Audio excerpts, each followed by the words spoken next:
place here. Okay. So they said, you're his disciple, the Jesus freak. You're his disciple. We're disciples of Moses. And we know that God spoke to Moses, but as far as this guy, we don't even know where he's from. We don't know anything about him. And then the man formerly blind, but they never give his name. I wish they'd give him a name. Verse 30 is awesome. He said, well, here is an amazing thing, that you do not know where he's from, but he still is the one who opened my eyes.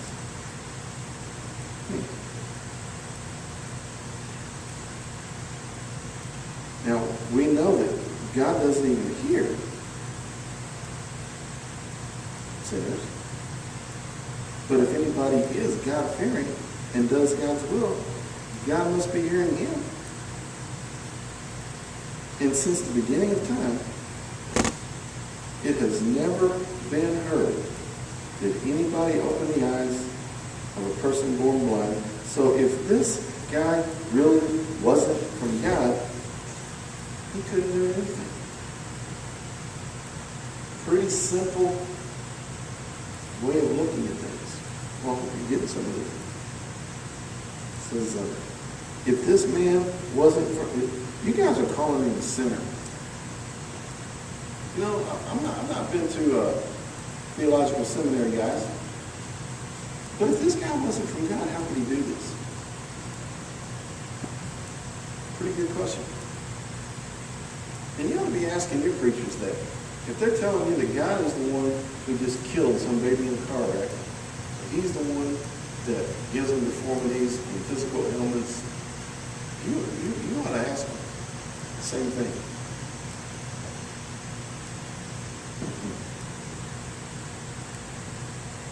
Jesus heals. And if Jesus wasn't from God, how could he do it? Well, they got so mad.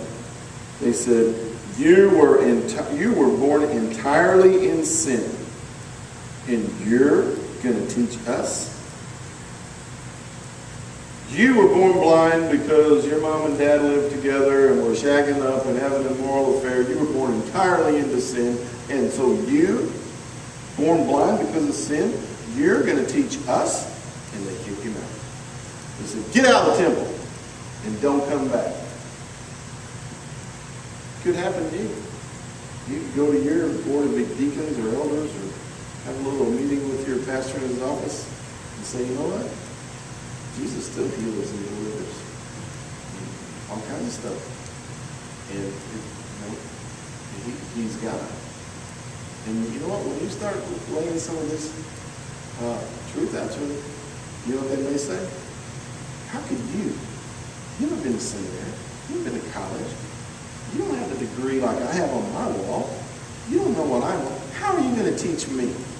You know what, dude? Just get out. Go find you another church. Still happens. Be careful. So they put him out.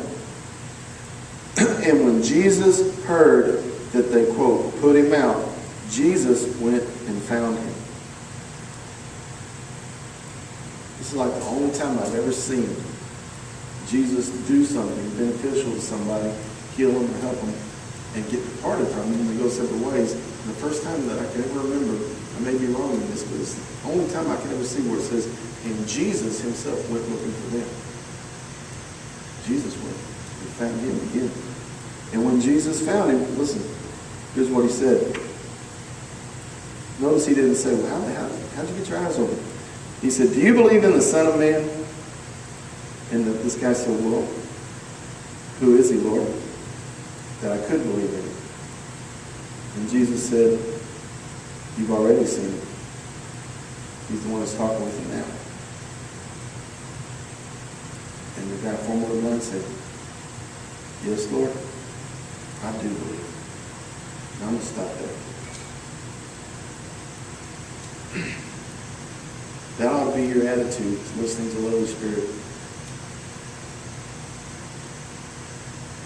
Saying, can you believe in Jesus? Can you believe in the Messiah? Can you believe in the Son of God? Your attitude is like, Lord,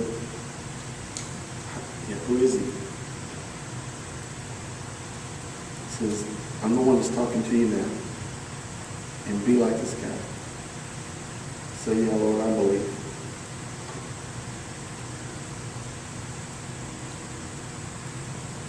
I don't have a bunch of religious doctrinal theology, junk to give you today. I tell you this. He who knew no sin became your sin. So you could become his righteousness. You don't earn that. You know how you get there? You don't believe it. Can you believe that? Can you believe that? And yourself, again, pull over for a minute or shut your door or whatever and just get quiet and say, you know what, Lord? I believe it. I believe that you who knew no sin, you who were basically perfect, you became sin for me. I do believe it. That my price is paid. I didn't pay it, you did. All the anger that I deserve, all the judgment that I deserve, all the death that I deserve, you took it for me. You took my anger, you took my punishment, you died for me. You died a horrible death for me. So I don't have to. And just tell me, I do believe that. I do believe that. And I got some good news for you. That's all you got to do. I'm not saying now you have a license to sin and it's just okay any kind of lifestyle you live. I'm saying that once you believe that, you trade your sin for his righteousness, you're going to be a different person. It's going to be so easy to walk away from that killing lifestyle. Because now you realize, wow, I am really accepted, I'm righteous. We'll get some more on this next week. I hope you got something out of it. Again, this is the Gospel of John, and we're in chapter 9.